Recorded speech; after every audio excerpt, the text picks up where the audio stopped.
It's time for Sweet Home Cannabama, a show that'll answer all your questions, provide accurate information, and dispel the myths of cannabis. And have your specific questions answered by emailing Jennifer@cannabama.com or text or call 343-0106. And now, for all things cannabis in Alabama, here's your host, Jennifer Boozer. Welcome to the show, everybody. I'm your host, Jennifer Boozer Stewart. We're here in studio tonight with Mr. John Fisher. I'm going to go ahead and introduce him since he's right in your face. We're here to talk about all things cannabis in Alabama. And we're here every Monday night at 7 o'clock here on FM Talk 106.5. We're also live streaming from YouTube, Facebook, Instagram, LinkedIn, X. So if you are watching us on social media or on YouTube, share button, hit it, share us with your family and friends, because we always have something interesting to say. And we want to make sure that the people of Alabama and around the nation know exactly what's happening. I wanted to bring up a couple of things before we get into the meat of our talk tonight. The meat of the talk, right? Are you bringing me on this show to be the meat of the talk? Oh, my God. My wife is shuddering right now at listening to this. My mother, too. Sorry, Mom. I'm the meat of the talk tonight, Mom. Yep, he's just a piece of meat, y'all. That's a sad. Well, we've gone out to the back of the pasture. It's aged. Aged beef. Aged beef. I was going to say thank you. Well-aged beef. Yes. And it ain't all grain-fed, Yeah. I can assure you. Yes, and it's on the clearance rack. But anyway. Okay, so businesses in the hemp industry are already reporting losing merchant processing, which is the services that a store uses to be able to take your credit card when you want to make a purchase. PayPal, Venmo, getting canceled, all the things, despite having nearly a year until the new federal rules go into effect, if they go into effect, because we know that Representative Mace has already put forth a resolution to repeal that segment of the continuing resolution appropriations bill that allowed for this 0.4 milligram total THC nightmare on a federal level. What we know is that people don't do anything and then wait a year to implement it, right? Right. So just to start asking yourself all the questions, why would they wait a year? Right. They just wanted to get the government back open, and then they're going to circle back around and deal with him. I mean, that's, again, everybody needs to just take a step back and start looking at it. Similar to when in last January, when Senator Melson dropped 132 to start the conversation with a complete and total ban. Good old Tim. Yes. That was an interesting way. I said when I heard that he said that, I said, that's kind of like telling your wife, honey, you hurt my feelings with divorce papers. Can we get from A to B before we jump all the way to Z? So that's where we're at with this. Instead of having a limited amount of months during a legislative session, we have 365 days.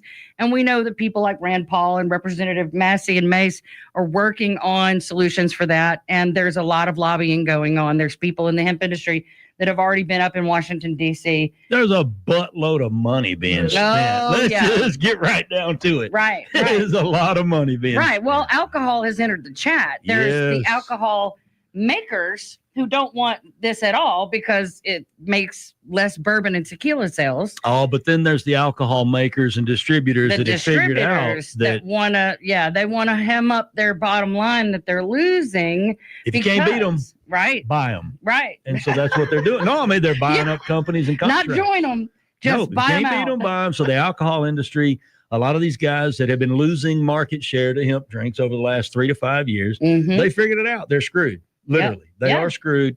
And we, the public, are wising up. The internet is the great equalizer. Yes, it is. Information is getting out. Alcohol is bad. Cannabis is good. You can't lie to us anymore. Right. Well, in Generation Z, I use my son as an example all the time. He's 24. Don't do that. I saw him roll his eyes. He's 24, and people his age, it's not a taboo topic like it was for us. No. It's not weird. It's not this unknown thing that they're getting away with. No. They know what cannabinoids and terpenes are. They know what gut health is, and they know what addiction is because our generation has really, They know what it is to see your dad come home at 2:30, shit-faced drunk after he just ran his car into the neighbor's mailbox. Right. Well, and we were the proliferators of the opioid crisis. Oh, we perfected it. I was myself. One of the reasons I'm sure my son would make different choices than me is because he saw me in that state. But let's back up, though. It wasn't just you. It was the doctors and the pharmacies, the pharmaceutical companies that were pushing synthetic poisonous drugs. Yep. That were highly addictive, that were highly abusive to the system, to the person themselves. Mm-hmm. They were pushing that instead of natural plant-based medicines, natural plant-based alternatives. Right. Before we ever had poisonous pills, we lived and medicated with plants. Right. I will invite anybody in this world to come on your show. I will give them $1,000 cash. Prove to me that before we made pills, we were not taking plants and using them as medicine. Right. We were. It's a fact. We were, yeah. Right? 90% of American pharmacopoeia was cannabis-based before the Marijuana Tax Act in the 30s. And then people like you who had a legitimate issue. I got injured, right? Mm-hmm. Maybe I had a work injury or a sports injury, just an accident. Literally went to a doctor, someone that we put all right, wait a minute. You tell me another man in your life, you've only met him for 3 minutes, but you'll take off all your clothes, let him feel every part of your body, and then write you a piece of paper, and you'll go take whatever he told you to take. Without question. All right. That's trust. Right. We, for decades, went to those guys trusting that we needed help with pain. Mm-hmm. And what did they give us? They, along with the pharmaceutical industry, created this crap, and they gave synthetic poison. They knew that this stuff was bad. Right. Oh, maybe the first 5 years they didn't. Well, what about the next 35 years? Right. Okay. Right. And so, I mean, I hear what you're saying about you. No. Let's begin to address the accountability in the room. I didn't know that you could be a drug addict with something from CVS that your doctor gave you. I honestly didn't. Thank you. And so therein lies some of the responsibility, but nobody wants to talk about that. Right. We always like to demon and villainize things that aren't really villainous when they're hiding the villain in plain sight. Right. Alcohol, number one villain. Absolutely. We could spend a whole show on that. More deaths every year, alcohol, than anything else you could just about combine. But nobody wants to talk about that monster. Right. If we're so concerned about public safety, like Representative Witt and Senator Melson, this whole HB 445, and we can get into the structure of the bill. But I mean, it was even in the bill itself, public safety. Right. I mean, if you want to keep the public safe, let's stop selling alcohol from Thursday at noon until Sunday at noon. Right. I mean, if you want to talk about public safety, let's cut selling that crap out on the weekends. Right. Where people have nothing to do. Or on but every get corner. drunk. On every corner. Well, I mean, I know, sell it on every corner. But on the weekend where you got nothing to do but drink and get stupid, we're not going to sell it.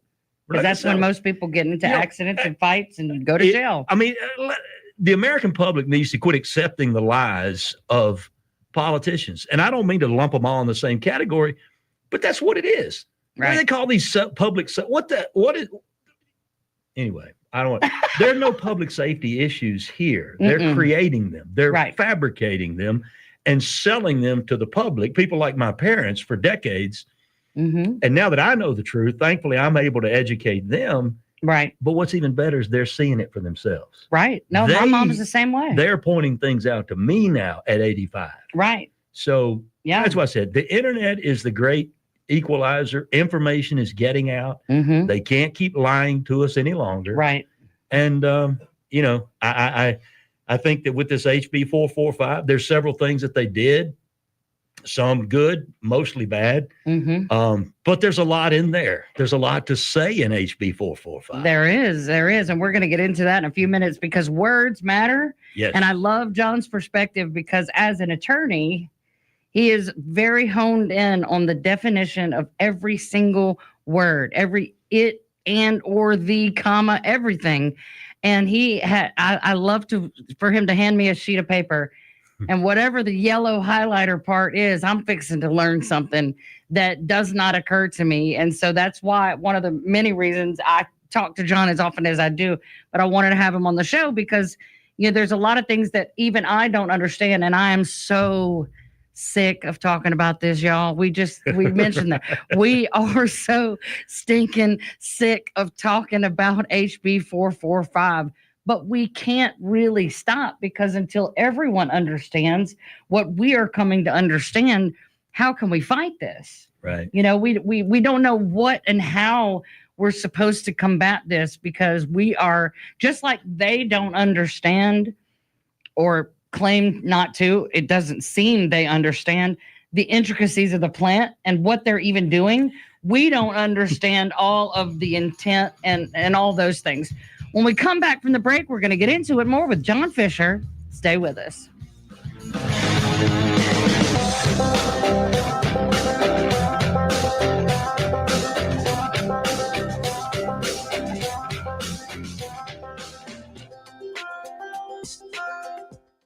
The Humble Hemp Shack has been your home for safely sourced hemp products since 2019. Now we are asking for your help. Alabama House Bill 445 was recently signed into law and will significantly impact Alabamians' right to safe, quality hemp products. This bill takes money from the hands of farmers and small business owners and puts it right back into the hands of dealers. You can help by supporting local hemp businesses and by donating to the legal fund found on thehumblehempshack.com, paid for by the Humble Hemp Shack, LLC. A dog? I'm not. I was born for a purpose, to bring you hope, to guide you out of darkness, to stand by you as you rediscover life. When past battles cloud your mind, I push them away. You tell me I'm your hero, just as you are mine. You hold me when you're afraid, whisper that I saved you. With me by your side, no challenge is too great, no night too dark. I'm your guide, your companion, your friend, your light. A dog? I'm not. With me, you see the world again. Discover hope at Dogs Inc. Visit us at dogsinc.org to learn more. Welcome back to Sweet Home Cannabama. Now with all the information you want about cannabis, here's your host, Jennifer Boozer. Welcome back, everybody. Tonight we're here with John Fisher. Real quick before we get into the meat. Oh, the meat. I wanted to show y'all these beautiful new drinks that John brought. They're called Hijack. Hijack. They are adorable on the packaging. The packaging, packaging shouldn't matter as much as it does, but it matters. It does. But these are beautiful, and they come in Outback cherry, lemon tea, fruit smoothie, and blackberry. We're going to give away a couple of these. Ooh. So if you would like to try one, email me, jenniferboozerstewart@gmail.com. Jennifer Boozer Stewart. Is that all one word? God, that's a long word. Well, nobody would know me if I just took out the boozer altogether. So, yes. J. Boozer Stewart, right? But, yes, Jennifer Boozer Stewart at gmail.com and get you one of these hijacks. Yeah, I mean, it's a really... And my friends in retail, order a sample. Absolutely. And it's a really cool deal. It's a new product, new drink line. The flavors, that fruit smoothie is insane. They're all really good. They're made by, I'm going to say, cannabis rebels. These drinks right here, guys, no joke. These drinks have their roots in cannabis lore. And I obviously didn't know, but that Waxy Brown. I was specifically told that Waxy Brown lore is in the genesis of Waxy, these cans. And Waxy passed away a few months ago. He's been on the show many times. At one point, he and I were both the only FM radio shows. Right. And he's the one, he and his crew helped me figure out how to live stream and do live radio at the same time. And I got to do their Thanksgiving special and all sorts of fun stuff. And everybody in the industry misses Waxy. So all you got to say is it's got a little waxy in it. And the importance of that to me is this. You've got a lot of Johnny-come-latelys getting into this business now because they see where they can make a dollar. Right. Alcohol manufacturers are now charading and parading as hemp manufacturers. Mm-hmm. People need to know who you're doing business with. And that's why, I had a store, we did together.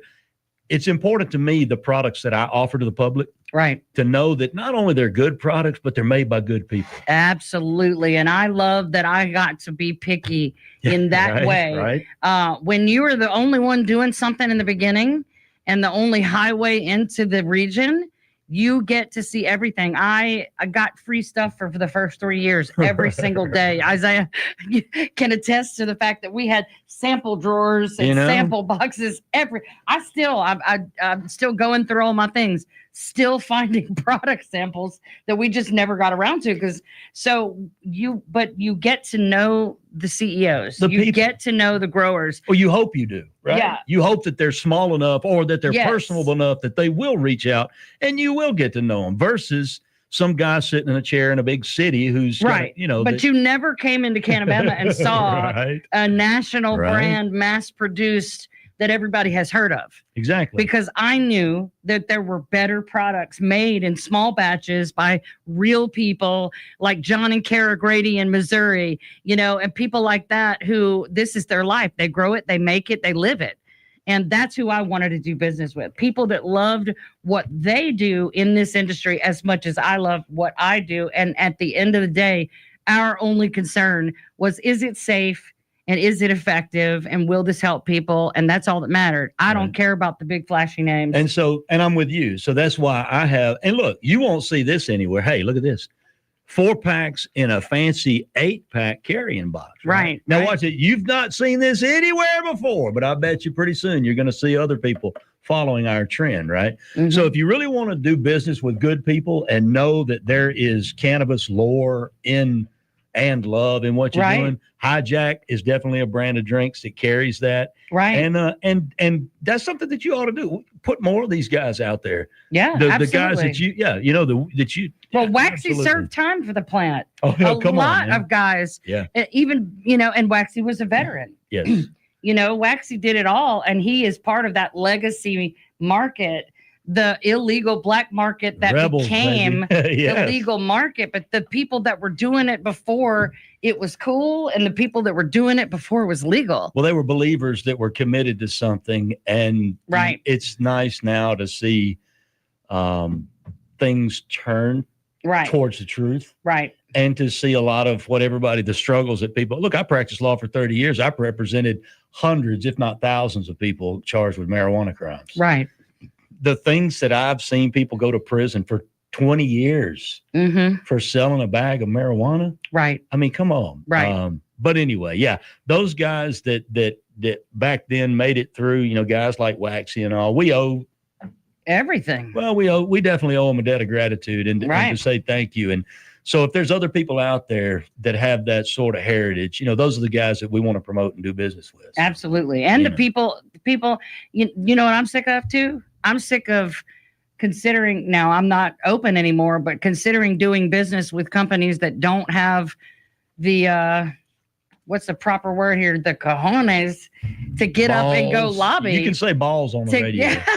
I know that because when I have my show, I could say that. You're right. They don't have the balls to go to Montgomery or go to Washington, D.C. or wherever their state capital is and fight for this. Right. And not just because, hey, I want to make a bunch of money. But people like me, I don't get paid to lobby. I don't get paid to go up there. I go up there on my own dime at my own peril because I hate that place. And we did go up there. Because it's worth it. And we did go up there. We spent days and weeks going up there lobbying for this HB 445. And what we got is not what we wanted. Right? But it's something. And speaking of, let's talk about HB. Yeah, let's talk about it. By the way, real quick, ABC still does not even have an application for the licenses yet. We are now 30 days out from the deadline to get a license. Surprise. There's no license to get, y'all. And I don't even know what that means for the businesses that are still trying to stay open. Because do they have to close down until they get a license? How does that work? Look, man, this is typical politics. These guys had years to get together with people in the industry and really create a responsible law. But instead, you got two boobs in the middle of the night that got together and threw this thing together. They used people from the alcohol industry to write the bill. Yep. And now you got a big screwed up bunch of mess. Doesn't make sense. There's a lot of problems with it. They're putting people out of business. They're hurting folks. The only people that seem to be happy with it are Witt and Melson. And not even ABC wants this. I don't think, to be honest with you, Andy Witt, I don't know what that guy's happy with. He makes himself. Well, he just the way he carried himself with the gloves and all. Oh, yeah. That's just that's just trash theater. And that whatever, man. You do you. I'm not going to mislead people like you do. But then Tim Melson, I don't believe Tim's happy with this. I don't know who he sold his soul to, but he's not happy. Tim Melson looked me in my eye. And he told me that if he banned hemp, he said, John, I'm not going to ban hemp in Alabama. If I do that, it'll hurt a lot of people. Well, Tim, a lot of folks are hurting, man, because you banned it and you overregulated it and you confused the process and the people. So let's take a look at HB 445 and what it did or didn't do. Do you have anything in questions or do you? Well, I mean, what does it exactly do? You've tried to explain it to me. I want you to go through it with me because I know that everybody out there thinks a lot of the same things that I do about these definitions. Again, back to the words and what do they mean? Right. And that's important because you need to understand, everybody say, oh, if I didn't know. Well, ignorance of the law is no excuse. Right. And that's the scary part that we don't know. It's so vague on purpose. And then the rules and regs muddied the waters even more. Now there's no license. Like no one knows what's happening, what's going to happen. That's not okay. No. If you can't give us a choice to comply with the law or not, if we don't even know what the law is, but then you're right. Ignorance of the law is not a legal excuse to defend yourself with. So that's why I encourage people really to read it and to understand it. And when I say read it critically. Don't just read it and accept what you read. Right. Because a lot of times what you read is influenced by what someone else told you. Okay? Well, that and your limits at for me, I'll speak for myself. I read it all wrong. I did. It's still bad. It's still not a good bill. But the way that I read it, I didn't come to anywhere near the same conclusion you did. And when you highlight those words in yellow and break it down, it makes sense. So let's start with definitions. Right. Definitionally, what happened in HB 445 was it created some new categories of goods, if you will. Prior to July 1st, we had no law in Alabama regarding hemp products. Okay. They created this brand new law, HB 445 was passed. And in that law, you created categories now that we didn't have. Now we have consumable hemp products. Right. Okay. Before everything was just a hemp product. Right. It was just, what does that even mean? They didn't know what it was. What's a hemp product? Right. Well, got hemp in it. Right. Okay. Exactly. What does that mean? And so, to begin with, we'll just say the big thing was they created things, a consumable hemp product. They also created a non-consumable hemp product, and then they created a smokable hemp product. See, those three did not exist definitionally before this law. Right. So now you have to operate with that understanding. What is a consumable hemp product? What is a non-consumable hemp product? And what is a smokable hemp product? And can I use those? Can I sell those? What happens, and what forms can I access? Or possess them even, yeah. Right. So as far as, let's take them one at a time. A consumable hemp product. So we're talking about licensed stores, right? Because the law says this law applies. You have to have a license if you're going to sell consumable hemp products. Right. Okay. That's where all this begins. The license that you're talking about, January 1, you're supposed to have a license issued by the ABC board in order to sell what is now called a consumable hemp product. Right. You aptly pointed out, ABC says we probably won't even have a license for you to apply for until February. Right. Which just further shows they weren't prepared. ABC's overworked, understaffed. You can't double their workload and expect them to get anything. Right. Right. So a consumable hemp product, what is it? Are we up against a break? Are we coming in? In just a minute. All right. Well, you have to assume, and we'll get back into this after the commercial break, but you have to assume that means it's meant to be consumed, mean eaten or something like that. When we come back from the break, we're going to break down what is consumable and non-consumable with John Fisher. Hey. Stay with us.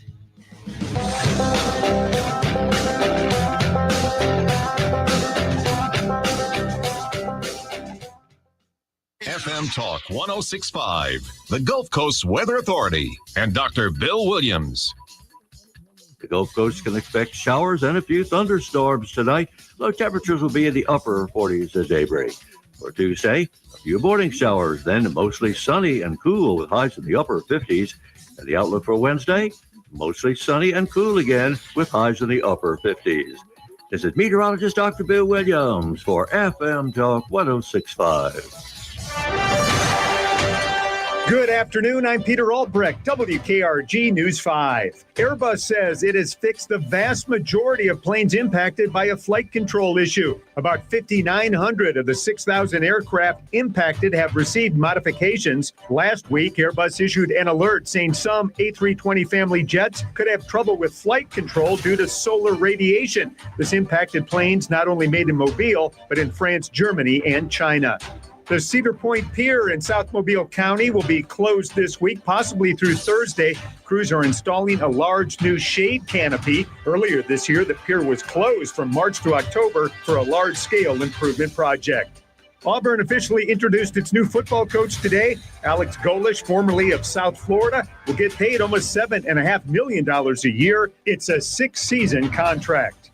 With local coverage you can count on, I'm Peter Albrecht. WKRG News 5. The Humble Hemp Shack has been your home for safely sourced hemp products since 2019. Now we are asking for your help. Alabama House Bill 445 was recently signed into law and will significantly impact Alabamians' right to safe, quality hemp products. This bill takes money from the hands of farmers and small business owners and puts it right back into the hands of dealers. You can help by supporting local hemp businesses and by donating to the legal fund found on thehumblehempshack.com. Paid for by the Humble Hemp Shack, LLC. Right arm, right leg. Left leg, left arm. Both legs above the knee. Both legs, part of my left hand. Lost both my legs in Iraq.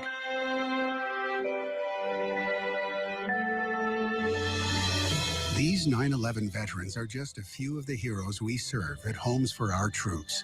For nearly 2,000 severely injured veterans, everyday life has become filled with barriers. So we build specially adapted homes with features like wheelchair access, roll-in showers, and pull-down cabinets that allow them to function independently and focus on their recovery and family.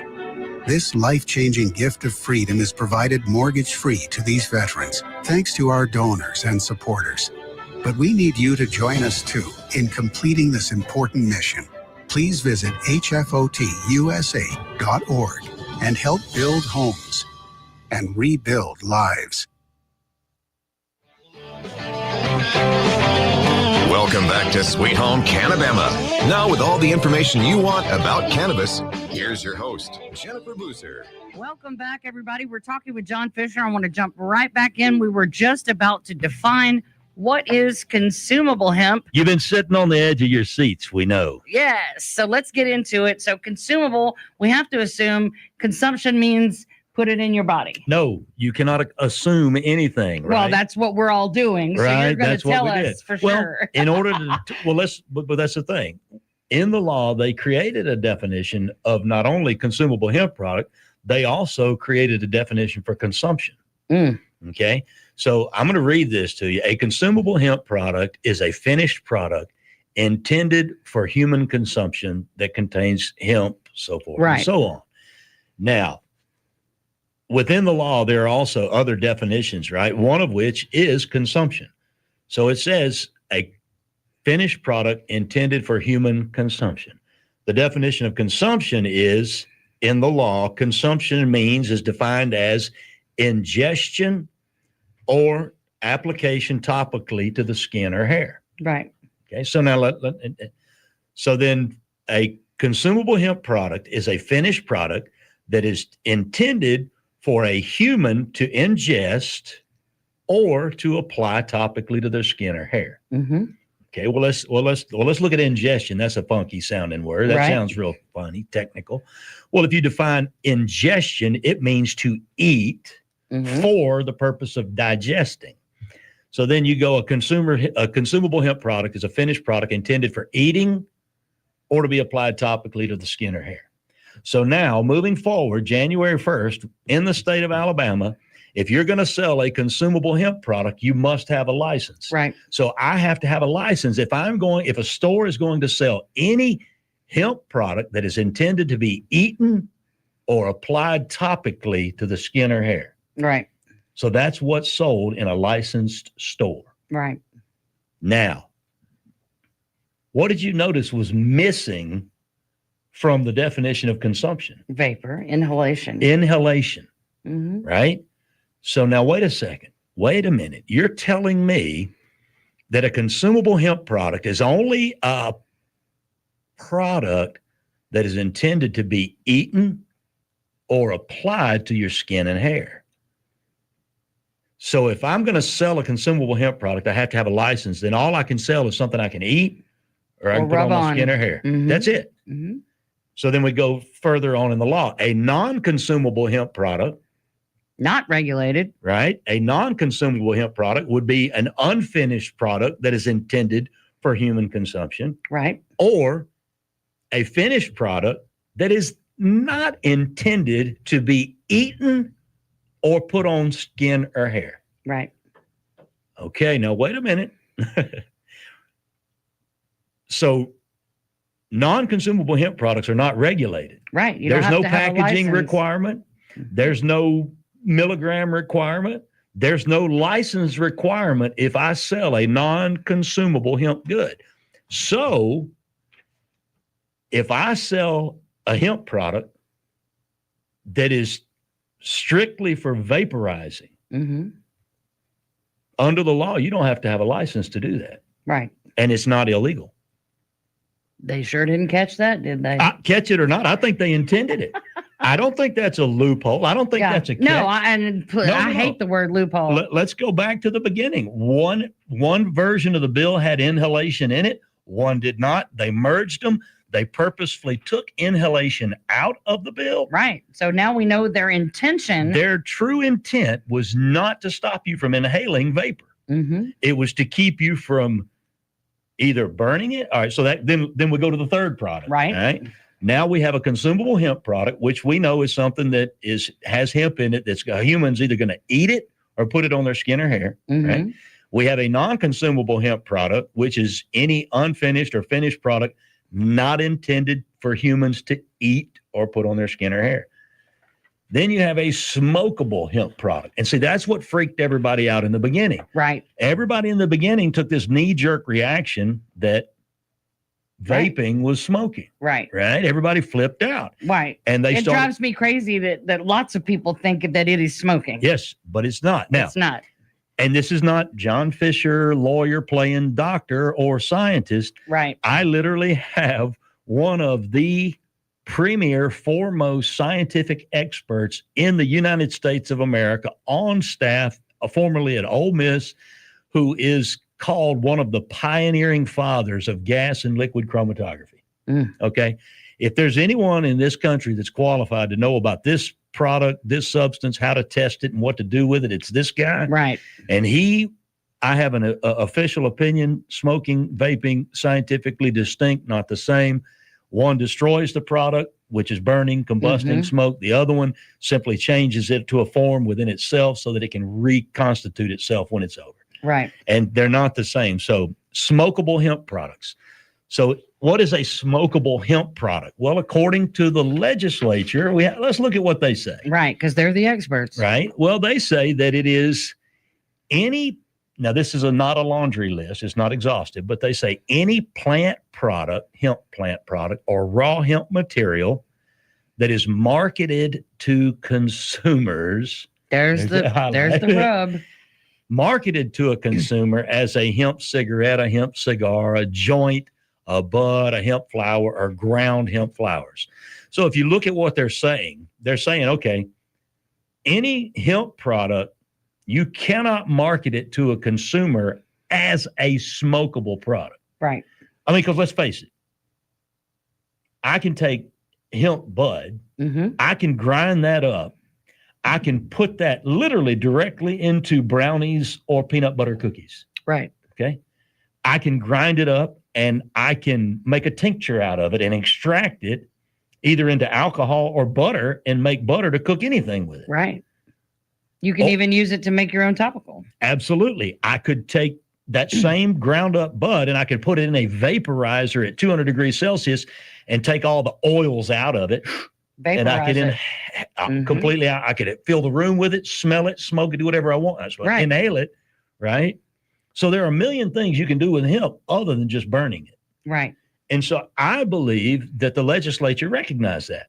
They're like, hey, we know guys do a lot of things to get relief, but for some reason, we don't want you boys to burn it, right? Right. We don't. My wife don't like the way it smells sitting around the country club pool. Yeah. I like the way them drinks taste, you know, them little fruity cocktail drinks. They taste good.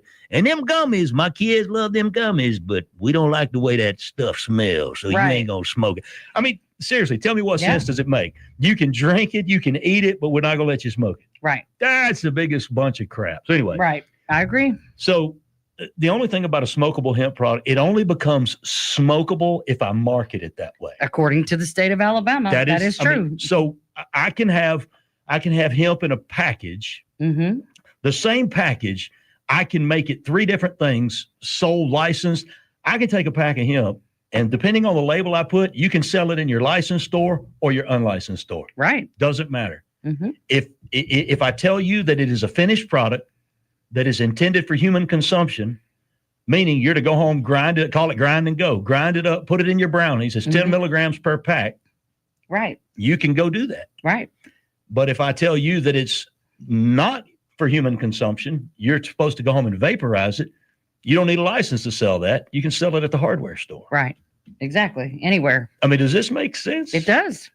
I mean, the law. Words matter. The law is very clear on what. I will never forget it was more like not a light bulb moment, but a nuclear explosion moment in my brain when you sat there and pointed to that phrase, marketed as smokable. That's right. And I might have made different decisions. I think a lot of people would have. I might have done things a little different. I think a lot of people would have. And then once you start doing the research, and for instance, I sold, before I closed the store, I was selling cannabis tea. And people said, oh, well, that's just a loophole. I said, well, first of all, it's not a loophole. It's the law. Right. But secondly, go look it up.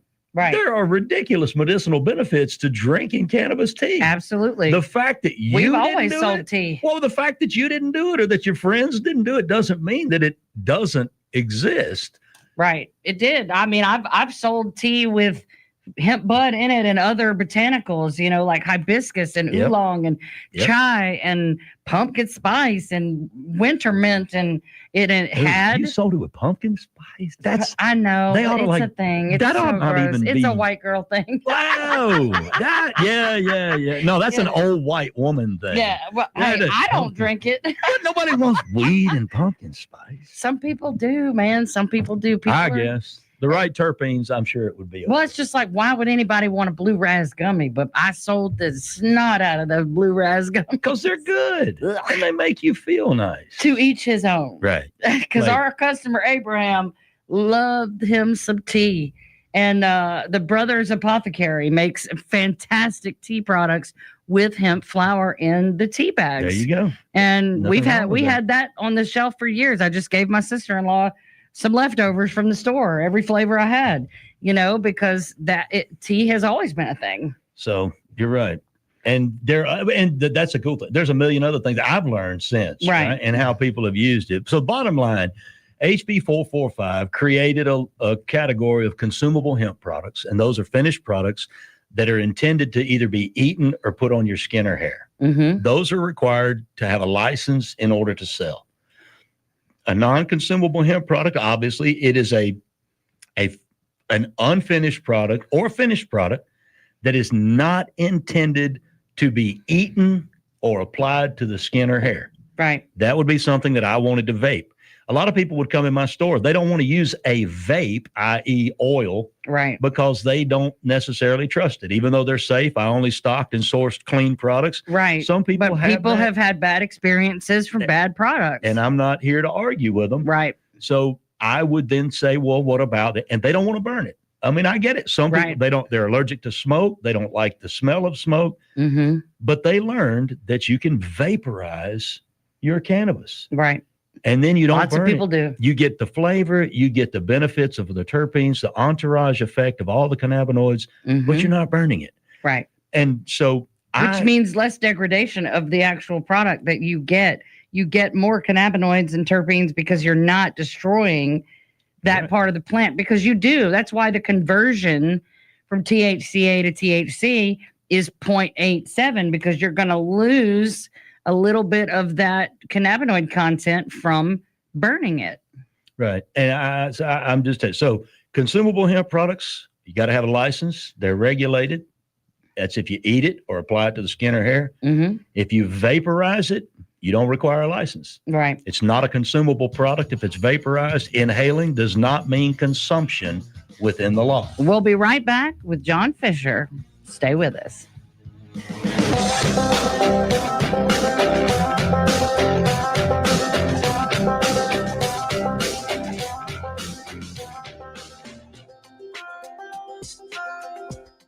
The Humble Hemp Shack has been your home for safely sourced hemp products since 2019. Now we are asking for your help. Alabama House Bill 445 was recently signed into law and will significantly impact Alabamians' right to safe, quality hemp products. This bill takes money from the hands of farmers and small business owners and puts it right back into the hands of dealers. You can help by supporting local hemp businesses and by donating to the legal fund found on thehumblehempshack.com, paid for by the Humble Hemp Shack, LLC. Are you looking for more in this world? Are you ready for something bigger? Then we are looking for you. The big-hearted, the bold, the messy and the gutsy, the teachers, the growers, the builders, the skilled, the sharers, the change makers. We need you. We are the Peace Corps. In more than 60 countries, we go all in and all out. We are volunteers, partners, communities, working together, living together, bringing our experience, passion, and joy to building a better world together. From tackling climate change in Mexico to keeping kids healthy in Kenya, from sustainable farming in the Philippines to education in Kosovo. We learn more, give more, share freely, and serve boldly. Are you ready to tackle the tough stuff? To go the distance to make a difference? Then we have a place where you belong. Join us at peacecorps.gov. Welcome back to Sweet Home Cannabama. Now, with all the information you want about cannabis, here's your host, Jennifer Boozer. Welcome back, everybody. We're talking with attorney John Fisher, who Don't say that. That makes attorney John. That makes me sound like some, I don't know, attorney. They need to know that you all right. kind of know what you're talking about. No, well, I did stay at a Holiday Inn Express the other night. Right? So, if that counts. Well, we wanted to bring this back though to the topic of the law of man versus the word of God. Absolutely. I think that is something we cannot talk about enough. We've talked about inherent sovereignty on the show many times with multiple people, Rev JC, Martin Smith. You know, you and I have had this conversation over and over, and I think it's worth repeating, you know, so I'm going to let you take that away. You know, you have something specific that you want to get off. No, I don't. I got a lot. That's where my wife really starts getting worried. Start talking about me getting stuff off my chest. Yeah. No, I mean, you know, Jim, we talked about this before. I went and lived in Hawaii for 5 years. I had an amazing opportunity with arguably one of the top 10 largest corporations in the world to do something, and I did. Little did I know that when I went there, my entire life, my perspective, the way I see everything was going to change. God literally took me 5,000 miles away from everything I knew, parked me in the middle of the Pacific Ocean, and then a pandemic happened. And for 17 months, I was unemployed. The island was closed for a year and a half. And in that year and a half, I knew what it was like to need him again, to depend on God. And in that, through those 5 years, I mean, I realized I lived in Hawaii. It wasn't America. It wasn't even Hawaii. It was more Polynesia. Right. You know, and I became friends with local people, indigenous people. Right. And I realized that they're not like, quote, us, whoever us is, the proverbial us. Right? The mainlanders. I guess, you know. And, especially the southern ones. Right. And so I really started examining what this was. And I began to see this convergence of East and West and the differences, the dichotomies. Right. And how Hawaiians are not Americans, thank God. And Polynesians, Hawaiians aren't even, they go back thousands of years. We've been over here a couple of hundred. Right. Yeah. And so they've been shaped by Eastern culture. They've been shaped by a lot of things. But one thing that was amazing to me was many believed in God, and that many more were Christian. Right. And it's like, okay, wait a minute. You got guys not even, they don't look like me. They don't talk like, they got different culture, different language. Everything is different. Everything. And so then you begin to notice differences, right? Right. And I had my knee replaced, and my doctor suggested I go see the marijuana doctor. Mm-hmm. Right. I looked around like, what? Yeah. What? And so they come with an Eastern approach, and it's completely changed my mind. But then when you start talking to the everyday Hawaiian and you realize that they're Christians, they're believers, but they believe a little bit differently than we do. Mm-hmm. They believe more in the naturalness of God. Right. That the creator, God, the creator, created earth. God created everything here for people to have and to use, and it was all good. Right. Because God made it. And what God made is good. We need to understand that, right? Mm-hmm. And so, like, for instance, in America, if you buy property on the beach, you own the beach, right? Right. You can you stay off my sand. Not in Hawaii. Your property ends where the grass stops. Yeah. Because they believe culturally the sea is from God. People should not be denied access to water and to fish and to live, right? It's a different mindset. Right. They share. We're more me. Yeah. And I realized conquerors that came from Europe, right? The fuel, the law, the property system, owning something, right, excluding others. Right. That wasn't their culture there. Right. I liked their culture better, right? So I began to look and listen, and these guys have been using cannabis for thousands of years. And so I mentored for 5 years under a guy. And at the end of the day, Jen, this is what I have come to. Laws, right? They can pass all the laws they want. Mm-hmm. It's up to us whether we choose to operate within them or challenge them. Right. And in this particular instance, I firmly believe that HB 445 is unconstitutional. I believe that any law that infringes upon a religious right is unconstitutional. Right. Period. Now, tell us. Get it? Tell us. You that mean it's verse. the religious right to smoke weed? Yes. Let's talk about that verse. Let's argue about it. The very first book of the Bible. Talk about it. They want to argue about it. God didn't say you can smoke weed, did he? But when God was creating the earth, Yes, when God was creating humanity and giving us authority over the fowl of the air, the fish of the sea, the beasts of the field, read it for us. This is part of that. God saying, these belong to you for food, for sustenance, for whatever, ride a horse, get to the place faster, and however that evolved. But let's talk about Genesis 1:29. Read it. I tell you, this has been on the front door of my store since the day it opened. Yep. It came back to me. God showed me this verse one morning when I was struggling with man's law versus what feeling he like a provided criminal. me. Yeah. Well, when I started using marijuana I have a knee replaced, right? And after 3 days in ibuprofen, I had enough. But you begin to realize that things changed in your life the moment you did something different. I used cannabis for pain relief, and I immediately stopped drinking. I didn't stop drinking. I just don't drink anymore. Right. I lost 45 pounds as a result of not drinking anymore. Right. And a whole host of other things, I'm sure. So many things in my life, PTSD, anxiety, anger. I'm a very intense individual. Anybody know this? Why half the people don't like me that know me. And that's okay. But these things helped me. Right. And it wasn't alcohol and pills. Right. I've almost killed myself multiple times on purpose and not on purpose between alcohol and pills, never cannabis. So God showed me this one day when I was really struggling about, God, I don't understand. Right. Right. And he said, and this is, Christians, we want to run to the word of God and jump up and down on it when we believe it suits what we need it to suit. Right. So we have a lot of right to lifers, anti-abortion folks, anti-death penalty people. They say that, the Bible says thou shalt not murder, that life is precious to God. Okay. Right. And I am 100% on board. 100%. Mm-hmm. The problem for me is this.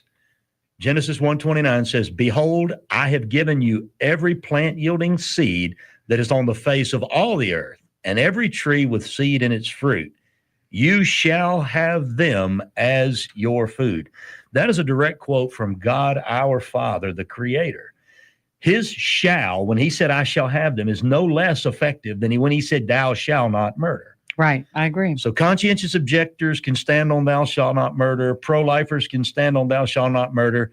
I believe people that believe in natural medicines, natural alternatives to poisons, synthetic pharmaceuticals, can stand on this verse right here just as equally as emphatic and as equally as applicable as it is to everything else. Right. If conscientious objectors in 65 and 68 could have the United States Supreme Court uphold their right to not go to war based on thou shalt not murder, we have the right to have our access upheld because we shall have them as our food. Right. No one has asserted that as a religious right. Everybody says we've been using mushrooms for thousands of years, or we've been using peyote. It's our right. Wonderful. But I say, go to the word. Right. That is a showdown that must come, and I believe it needs to come soon. Absolutely. I think especially in a state like Alabama where everyone at the state house claims to be a Christian. Well, listen, all the folks across Alabama use the Bible and all that anti-religious crap to not get vaccinated. Right. All right. Now, I did it with my kids. If you protect one religious right in America by the Constitution and the 14th Amendment, you must protect them all. Right. And I'm going to make sure that y'all do. Right. I mean, you got to read it, though. Every plant yielding seed that is on the face of all the earth. That is very specific. And it's pretty broad, right? It is very specific. And in case we weren't fully bought into that, every tree with seed in its fruit, you shall have them as food. I'm afraid we're out of time tonight, but I want to say thank you so much. Thank you. We are going to revisit this and not just with you. I actually have another guest, please, that wants to hone in on this as well, because it is important. We cannot just lie down and take whatever's handed to us. And I do believe HB 445 is not only unconstitutional, but it's not biblical. It's not. Well, it's not nice. It's not. Know the law, know your rights, and fight for them. Right. Fight for them. The low voter turnout. I mean, we are begging and pleading. I know Marty and I talk about this constantly. What in the world is it going to take? What do we have to offer the people of Alabama to get up and fight for themselves? Because there's millions of us. There's only a couple hundred of them, For me, though, Jen, it's coming down to the religious right that I have. Right. I need to assert that no matter what anyone else does. Thank you for being with us tonight. Next week, we're going to talk to a lady from Texas who launched her store and is now running for Congress. God bless you. Good night. And God bless Alabama Hemp.